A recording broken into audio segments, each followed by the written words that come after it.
I wanted to start this video with a statement about my last few videos where people have been coming on and saying that I'm getting political on social media. And really, I'm making a point to not come at this from a political stance, but to come at this from a theoretical stance. My stance is life, liberty, and the pursuit of happiness. I hate politics. I hate politicians, and I loathe the government. Why? It's full of bureaucrats. What does the government get done? Hardly anything. So as you watch this video, first of all, thanks for watching. But secondly, I'm coming at this from a non-political stance. I've made it a point not to be pro-Democrat or anti-Democrat or pro-Republican or anti-Republican, but based on theoretics. Let's have a discussion. If you disagree with me, fine. I get it. But let's have a discussion. Let's just not throw red and blue pies in each other's faces. And what I hate most, folks, is hypocrisy. I hate hypocrisy because it tells me that those people don't really believe what they're saying. They're espousing it for everybody else. Now, I'll be first in line to say, yes, the U.S. tax code needs revisions, but not the way some of these folks are proposing. I'll start with Joe Biden, who seems to hate billionaires more than anybody else.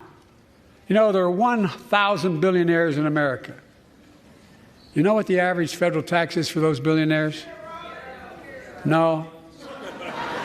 They're making great sacrifices, 8.2%. Let's start with the top 1% earners. The top 1% earned 26% of all the income, but they paid 46% of all the taxes. Folks, go down a few videos and look at what I say about that. I'm not going to get into that in depth today. We need to recruit billionaires. That would relieve the taxes from the rest of us. Not push them away, not push them out. You know, they'll all go to Dubai. They don't care. They have Learjets. They can fly around the world on the weekend. Most of us can't move like that. All right, so I have two, and again, I'm not getting political, but those that espouse liberal ideas, I want to see if they live up to them. You know, and I would challenge you, if you are a Democrat, to look at what they're saying and then watch what they're doing. They might not be on your side. Let's take Joe Biden. By the way, he's a millionaire. He's worth approximately $10 million. From the research I've done, it looks like it's mostly in real estate. Okay? Now, Joe says that the billionaires and the rich people, you know, that he's not rich, right? Lunch Bucket Joe or whatever they call him. Okay? He says they need to pay more taxes. Okay, Joe. And then he makes these quotes about how their rates are so low. But this is a total manipulation of how the taxes work.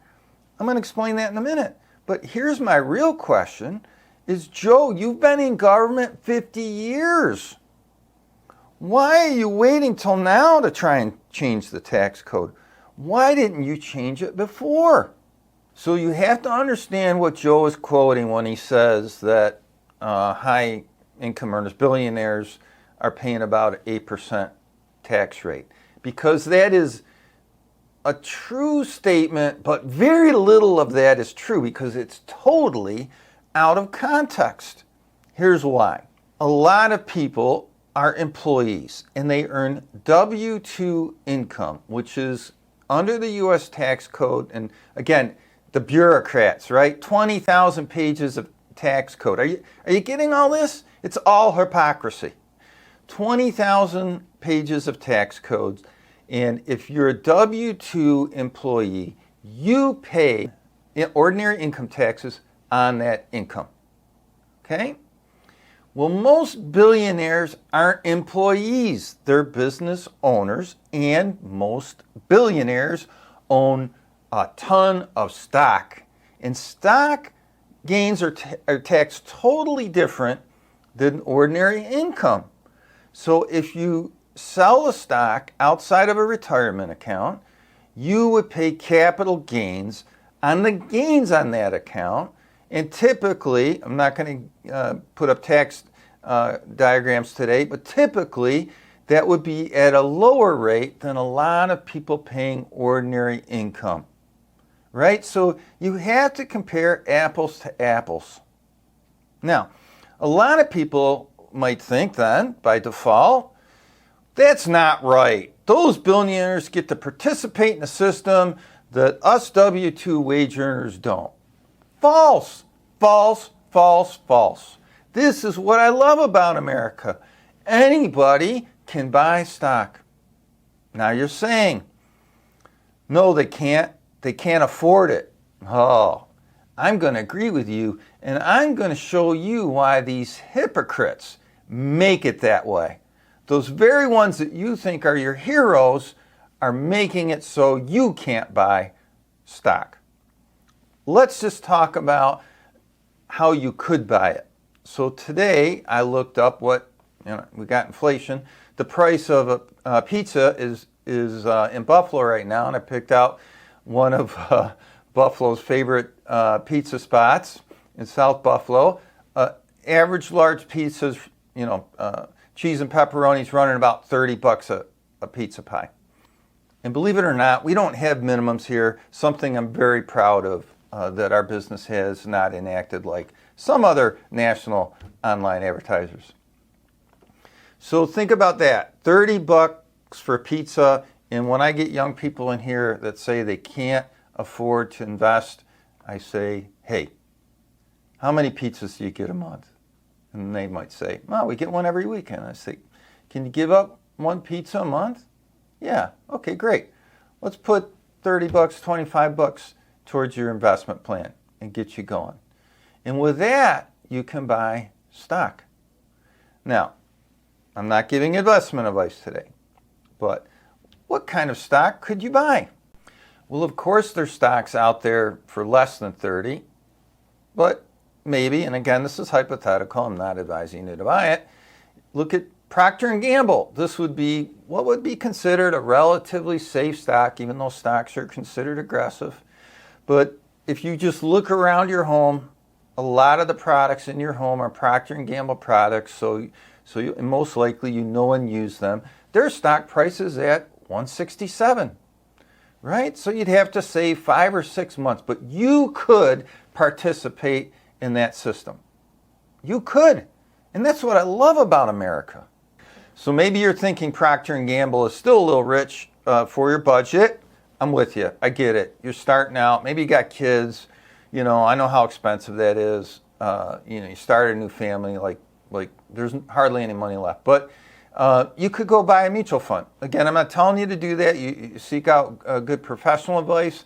But you could get a bunch of companies, and you could get low share prices, so you could find an investment plan for you. You can participate even at very low levels of investment opportunity. Now, who might make that impossible for you to do? Oh yes, the liberals just love to use Warren Buffett as an example. And Warren has said over and over and over, because today, as I was researching to make this video, I went to YouTube and I looked, and there's like 20 videos of Warren Buffett saying, my secretary pays a higher rate than I do. Right now, Warren Buffett pays a lower tax rate than his secretary. I mean, this is such a lineup, hokey. He's such a huge, huge hypocrite, because he doesn't explain the fact that she's W-2 and he's paying capital gains only when he sells. Why doesn't he explain that? Folks, it gets worse. Here's my challenge to you, Warren Buffett. you are not a compassionate capitalist. Because if you were, you would give your employees stock or stock options so they could share in the wealth of Berkshire Hathaway, and they could share in the way you take advantage of the tax code. How hypocritical could Warren be? You're going to love this. And I learned a little something today. You know what? As a philosophy, Berkshire Hathaway doesn't believe in stock options for employees. Can you believe that? A guy that has accumulated $130 billion worth of stock in appreciation doesn't want his own employees to participate in that system. It blows my mind. On top of that, it just keeps getting better and better, worse and worse, depending on where you fall in this. He says he doesn't ever want to start that policy except for when they hire his successor. He thinks that might be an option. And I'm thinking, oh my God, how much more can you degrade and disrespect and not have love for your employees in this? That possibly they're going to bring somebody new from the outside in who's never participated in Berkshire Hathaway work and give them stock options, but not give them to any of the employees that have worked there, like Warren's secretary for over 20 plus years. It's insane, folks. Last point. If Warren really wanted the common man, the common woman, the secretary, the receptionist, all over America to be able to participate, don't you think he'd make Berkshire stock affordable? Don't you think they would split that stock, which means the actual price of the stock drops, so it can be more affordable? Don't you think he would do that? Oh no, that's not Berkshire Hathaway's policy. Their policy is to never split that sucker, pretty much. Do you know what Berkshire stock, the A share, is today? The Berkshire A share is $641,000. What employee can afford that? You see, so the people espousing the bad billionaires are the worst billionaires. They don't share. They're not compassionate capitalists. And Warren Buffett is one of the worst. I'm sorry. I have read his books. I respect his investing prowess, but I don't respect how he lives his life. I don't respect what he says versus what he does. I know what you're saying. But there's Berkshire B. There's Berkshire B. It's cheaper. Yeah, Berkshire B is at $424 a share as of today. That's going to go up and down, disclaimer.